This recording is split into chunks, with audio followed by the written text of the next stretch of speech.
The news that world trading powers could not reach an agreement on subsidy levels or import tariffs might not grab you, but what if I told you that the collapse of trade talks in Geneva could worsen poverty in Africa or the world food crisis?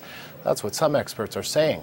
One of them is Tim Richardson. He's an international business professor at Seneca College and the University of Toronto. So, Tim Richardson, why did these WTO talks collapse? Was there one central issue? That would be nice if there was, because then you could fix it. But there's been a number of different issues, and the collapse is so certain that our Trade Minister Fortier said yesterday that Canada's going to go ahead and continue with its bilateral agreements. Some of the reasons why it collapsed, you've got 150 member countries, some of them big OECD countries, some of them not.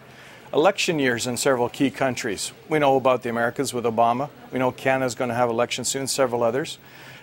We got a rural-urban electoral disproportionate representation thing here, which has been happening for a number of years. So if people want to get re-elected, politics is all based on individual constituencies voting. And this rural-urban electoral disproportionate thing plays out in that the farmers in the rural areas have disproportionate electrical power. That causes people who are running for elected office to be very concerned about voting for tariffs or subsidies that may disaffect these people, because then they might not get elected, especially in fractured countries where they've got multiple party systems. So what do you think this means for the world food crisis and for poverty in Africa? Because you think that this, as a result of the collapse of these talks, it actually could get worse than it already is. Yes, it could get worse because people in Africa and other countries could be paying more for food, and which they have little ability to do now. Let's break it down into the parts. The inputs, the seed, the fertilizer, the fuel. Of course, with fuel, we know worldwide it's been increasingly difficult. The seed, and we've got the questions about large, conglomerates, genetically modified food, and also the transportation systems. To get the fuel in the first place to different places in Africa is difficult. And we've also got people very concerned about the crop yield per acreage being very, very low.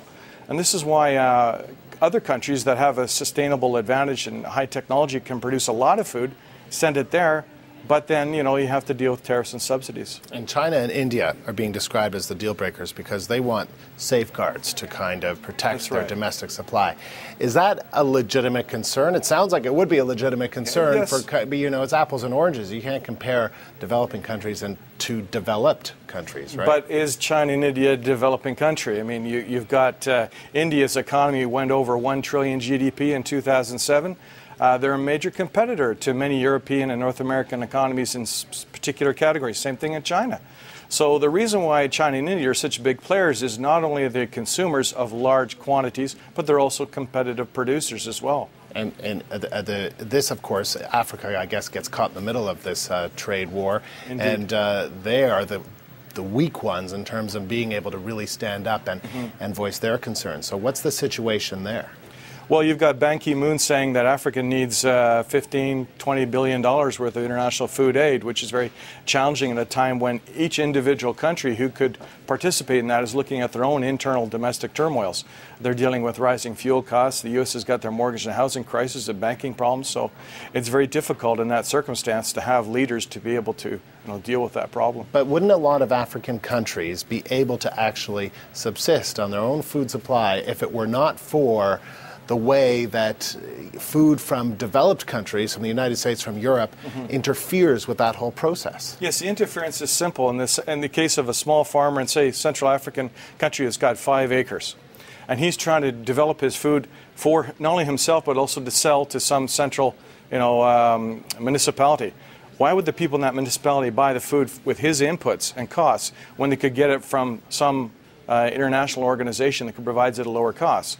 So he ends up being somewhat disenfranchised because he's not able to compete on that level. I mean, the farmer can't just make the food just and the produce just for himself. And the principle is that he would make his own needs and then sell some, and then from that money. But if people are getting cheaper food as a result, is that the silver lining to this in Africa? It is, but it's also. It's also a bad thing because then you reduce the ability to sustain your own food supply, which leads into questions of sovereignty. The sovereignty of a nation is based upon not only its economy, but it's also its food supply in times of challenging situations. And when you jeopardize that, you can have riots, you can have civil wars, and people fight over it's a pretty serious thing. Tim Richardson, good to speak to you. Thank you very much.